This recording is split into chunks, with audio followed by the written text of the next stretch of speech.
नमस्कार, मैं आस्था पांडे और आप देख रहे हैं सी न्यूज़ भारत और रुक करेंगे राजस्थान बुलेटिन की ओर। राजस्थान बुलेटिन में बात होगी बारां की, जहां मानव तस्करी के खिलाफ चलाए जा रहे विशेष अभियान उमंग 7 के तहत पुलिस और बाल अधिकारिता विभाग ने संयुक्त कार्रवाई करते हुए 6 मासूम बालिकाओं का रेस्क्यू किया। आगे भी बात करेंगे बारां की, जहाँ किसानों ने किसान नेता नरेश मीणा के नेतृत्व में बालापुरा गाँव से सैकड़ों किसानों के साथ पैदल मार्च कर SDM कार्यालय तक प्रदर्शन किया। ऐसी तमाम खबरों पर विस्तार से करेंगे चर्चा। खबर बारां से है, जहां बाल श्रम, भिक्षावृत्ति और मानव तस्करी के खिलाफ चलाए जा रहे विशेष अभियान उमंग 7 के तहत पुलिस और बाल अधिकारिता विभाग ने संयुक्त कार्रवाई करते हुए झालावाड़ ओवरब्रिज के नीचे भिक्षावृत्ति में लगी 6 मासूम बालिकाओं को रेस्क्यू किया। बाल अधिकारिता विभाग के सहायक निदेशक राजेश कुमार मीणा के निर्देश पर चाइल्ड हेल्पलाइन टीम द्वारा किए गए औचक निरीक्षण में ये बड़ा मामला सामने आया है, जहां 10 से 17 वर्ष की नाबालिग लड़कियों को जबरन भीख मांगने के लिए लगाया गया था। मौके पर काउंसलर राजकुमारी मीणा और सुपरवाइजर श्वेता अदलखा की समझाइश के बाद पूरे रैकेट का बड़ा खुलासा हुआ, जिसके बाद पुलिस अधीक्षक श्री अभिषेक अंडासु और एडिशनल SP राकेश कुमार के निर्देशन में कालिका पेट्रोलिंग यूनिट की ASI चेतना स्वामी ने टीम के साथ मिलकर रेस्क्यू किया और सभी बालिकाओं को महिला थाने लाया गया। पूछताछ में सामने आया कि बच्चियां पाली की रहने वाली हैं और उन्हें खाना बदोश परिवार द्वारा अलग अलग शहरों में घुमाकर भीख मंगवाया जाता है। सभी बालिकाओं को बाल कल्याण समिति के समक्ष प्रस्तुत कर सखी केंद्र बारां में सुरक्षित रखा गया है तथा प्रशासन ने परिजनों को सख्त चेतावनी देते हुए कानूनी कार्रवाई की बात कही है। साथ ही बच्चों को शिक्षा और पुनर्वास से जोड़ने की प्रक्रिया भी शुरू कर दी गई है। चलने वाली चाइल्ड हेल्पलाइन 1098 की टीम जब राजेश जी मीणा सहायक निदेशक है हमारे महोदय, उनके निर्देशन में जब हम पूरी बारां में निरीक्षण कर रहे थे, तब झालावाड़ ओवरब्रिज के नीचे लगभग 7 से 8 नाबालिग बच्चियाँ जिनकी उम्र 18 वर्ष से नीचे है, वो जबरन गाड़ियों को रुकवाकर उनसे पैसे लेने का प्रयास कर रही थी।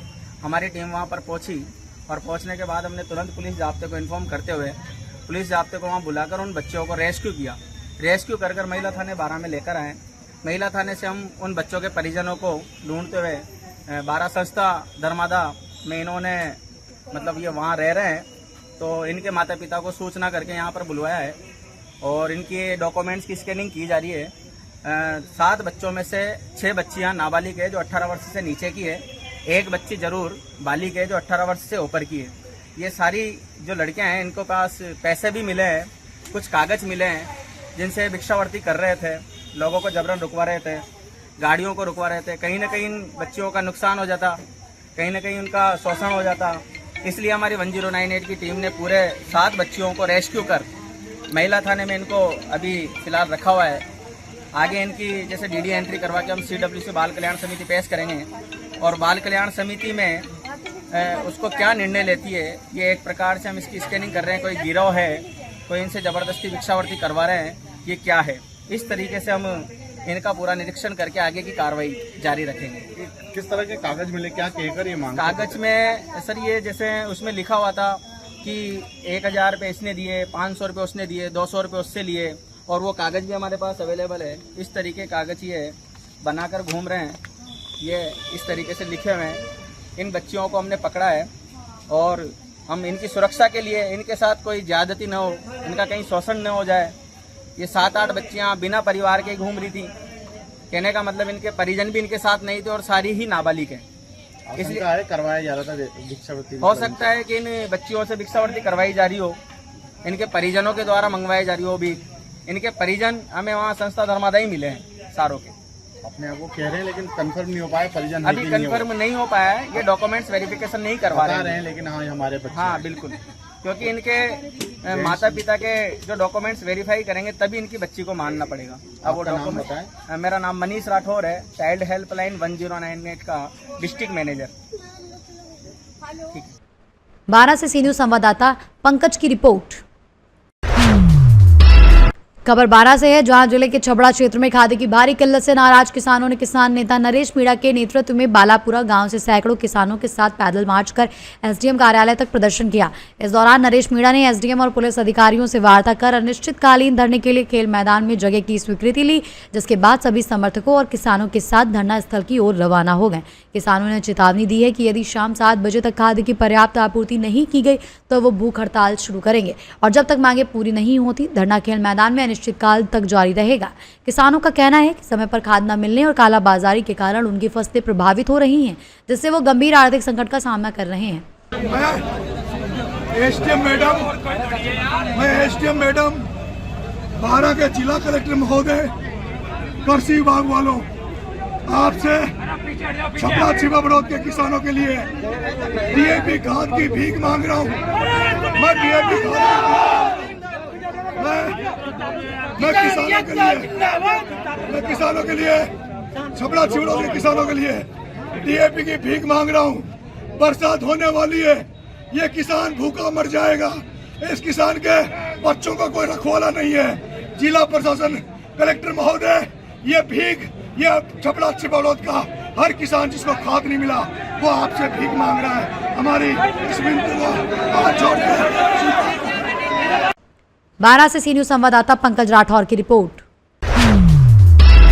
खबर चूरू से है, जहां राजल देसर के श्रीनाथ नगर गौशाला में पांडे परिवार द्वारा अपने स्वर्गीय माता पिता की पुण्य स्मृति में गौमाता को लापसी का भोग लगाया गया और गौ सेवा के माध्यम से श्रद्धांजलि अर्पित की गई। इस अवसर पर परिवार ने गौशाला में पहुंचकर सेवा कार्य किया और जरूरतमंद परिवारों को राशन सामग्री भी वितरित की। धनराज पांडे ने बताया कि उनके स्वर्गीय माता पिता के गौमाता के प्रति विशेष लगाव को देखते हुए ये आयोजन किया गया, जिसमें सनातन संस्कृति में गौ सेवा के महत्व और उससे मिलने वाले पुण्य का संदेश दिया गया। कार्यक्रम में गौशाला समिति के पदाधिकारियों ने पांडे परिवार का सम्मान किया और गौ सेवा को समाज में सेवा व सद्भावना का प्रतीक बताया। आज आपने नाथनगर गौशाला में सह परिवार आके गौ माता को लापसी का भोग लगाया है, तो ये भोग आपने किस उपलक्ष्य में लगाया है, बताइए। ये अमावस्या का दिन है, हम हर अमावस्या को भोग लगाते हैं गाय माता को। हमारे माताजी पिताजी के निमित्त करते हैं, हर अमावस्या का बंधा हुआ है हमारा। तो आज अमावस्या के दिन आपने क्या क्या प्रोग्राम किया और भी गौशाला के अलावा? गौशाला में लापसी का भोग गायों को लगवाया था और 2-3 इधर में है कोई गरीब आदमी, उनको राशन पानी भी दिलवाया था 4-5 हज़ार रुपये का। 2 घरों में दिलवा दे के आया हूँ मैं। और जो भी दान दक्षिणा होती है मंदिर में और में सब जगह करके आए हैं। धन्यवाद। आज आप राजल देसर श्रीनाथ नगर गौशाला अमावस्या के दिन आए, तो आपको यहाँ पे आके कैसी विभूति महसूस हो रही है और कैसा लग रहा है आपको? बहुत अच्छा लग रहा है और एक पॉजिटिव ऊर्जा मिलती है यहाँ कर, और बहुत अच्छी सुचारू रूप से गायों की सेवा की जाती है। सभी अपने मन, सेवा, त्याग, प्रेम से सभी अच्छी तरह से सेवा कर रहे हैं। तो आज अमावस्या पे यहाँ पे बहुत भीड़ है, तो समामणी भी बहुत हो रही है यहाँ पे, और यहाँ पे आज दूर दूर से भी लोग यहाँ पे गौ माता को भोग लगाने के लिए आ रहे हैं। सुबह से यहाँ पे भीड़ लगी है, तो आपको यहाँ का ये दृश्य देखकर आपके मन में ऐसी गायों के प्रति कैसी फीलिंग महसूस हो रही है? बहुत अच्छी फीलिंग महसूस हो रही है। लोगों की श्रद्धा है, भावना है, तो लोग अपने अपने हिसाब से गायों को जो भी गुड़, लापसी, सवामणी अपने अपने हिसाब से दे रहे हैं गायों को, और बहुत अच्छा लगता है। यहाँ एक पॉजिटिव माहौल बनता है, जैसे ऐसे लग रहा है कि भगवान से मिल रहे हैं लोग। धन्यवाद सर। चूरू से सी न्यूज संवाददाता पवन की रिपोर्ट। फिलहाल के लिए इस बुलेटिन में बस इतना ही। बाकी देश और दुनिया की तमाम बड़ी खबरों के लिए बने रहिए सी न्यूज भारत के साथ।